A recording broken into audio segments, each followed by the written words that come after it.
What's up, guys? Like, subscribe, hit that button down below. Make sure you guys are a member of the family and also join the community. Today, we're going to be talking about November 1st to November 30th of my entrepreneur journey as a whole.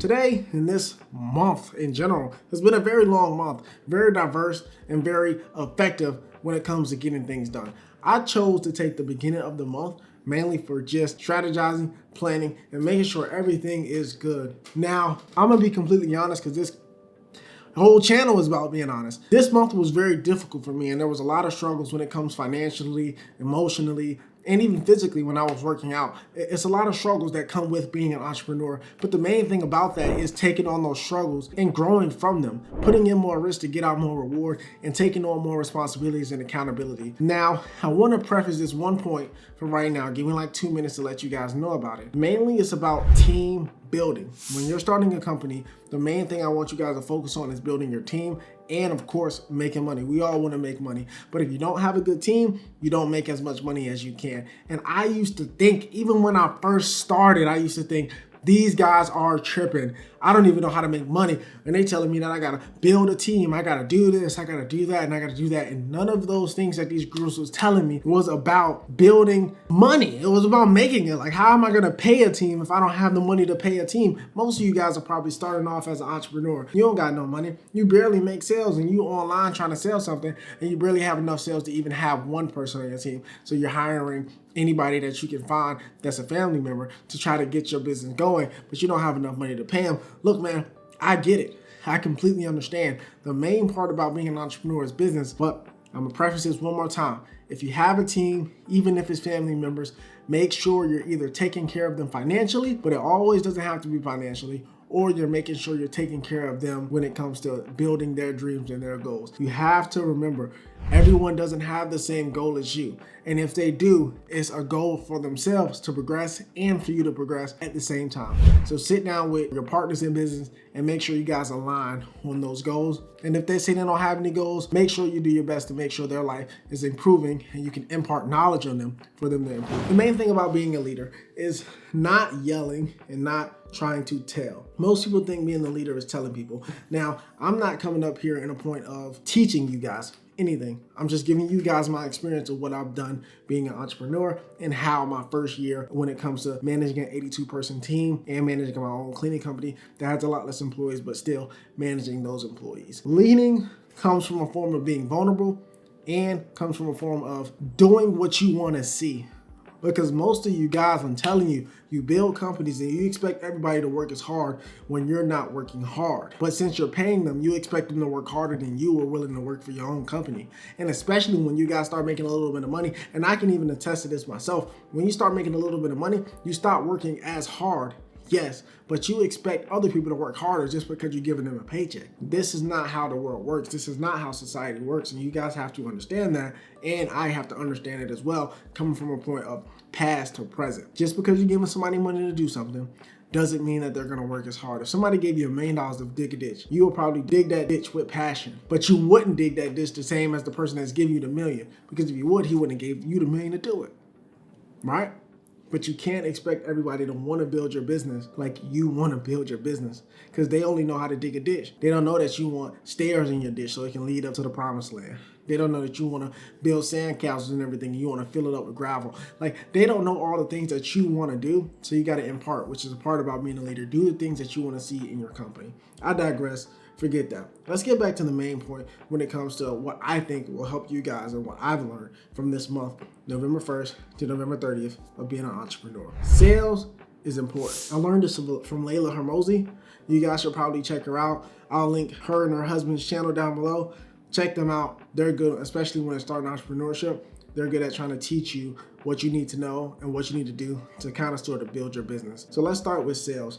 Me personally, I wouldn't say I'm the best salesman. I close at maybe a 65% right now overall through all my companies. I wouldn't say I'm the best salesman in any shape, all the other salesmen out there. And I generally believe like I might be a great salesperson. I am a great salesperson when it comes to selling. What I'm saying is selling is not about what you sell, and it's not about the price of what you sell. You can be a great salesman selling anything. As long as people want it and they're willing to buy, sales is very easy. You know, it's when you're knocking on doors and doing things like sales is all about positioning yourself as the group of authority. And if you can position yourself as the group of authority, from my own personal experience, you can do great at sales. If you can't position yourself, if you're reaching out to other people instead of reaching out to you, that's not a position of authority. You're in a position of neediness. So it's harder to sell in a position of neediness. If you go to the dealership and you wanted to buy a car, you wanted to buy the car, so you came to the dealership. So when the dealership says $50,000, you're not like, oh my God, why is it $50,000? Because you came to the dealership. But if you researched online, blah, blah, blah, did all your due diligence, and then you went to the dealership, or the dealership called you, and was like, hey man, I got this car for $120,000.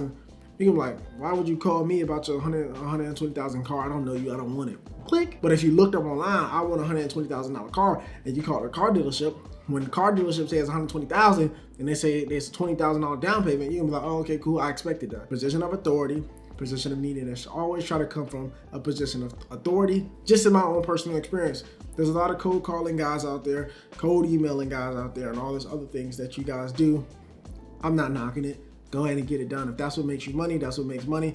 Email, cold call, email, text, do whatever you want to do to make your cash.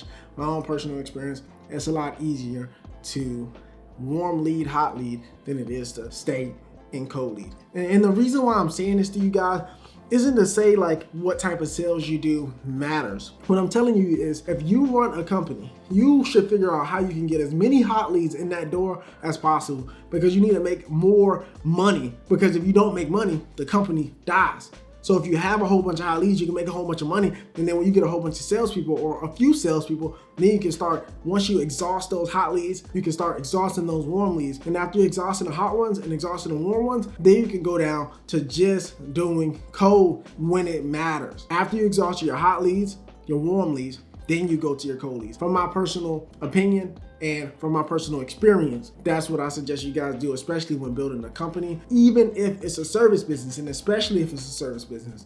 Hot, warm, cold, and figure out a way to market online. Figure it out, because you're not gonna wanna get up every day and knock on people's doors.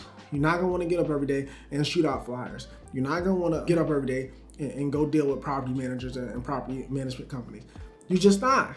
And you're not gonna do it. And when it gets cold outside, you're gonna wanna go to sleep. Find a way to market online and find it fast. Second, I guess this is the fourth point I'm gonna make in this video.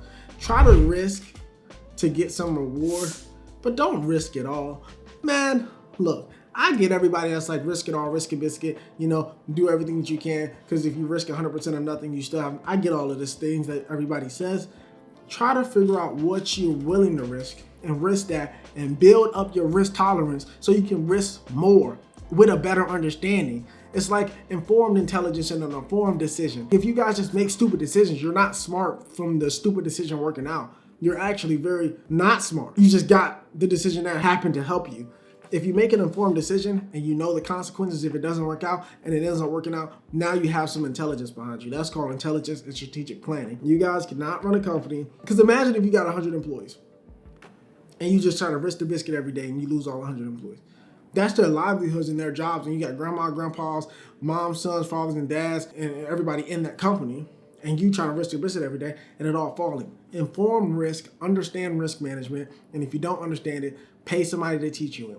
Understand risk management, understand financial analysis, try to figure out how to structure and manage your own personal finances, so when it comes to the business, you can manage those finances as well. If you want, put some money away to savings, save some money, do something to make you feel comfortable taking informed risk. Look guys, this is about to get to 10 minutes, so I'm gonna end this video now, but I do implore you, like, subscribe. This month, November 1st to November 30th, has been a very great month for me, and I hope December 1st to December 28th is a very good month for you. Happy holidays for the past Thanksgiving, and just make sure you guys are working as hard as you can to get to your destination. Peace out, guys.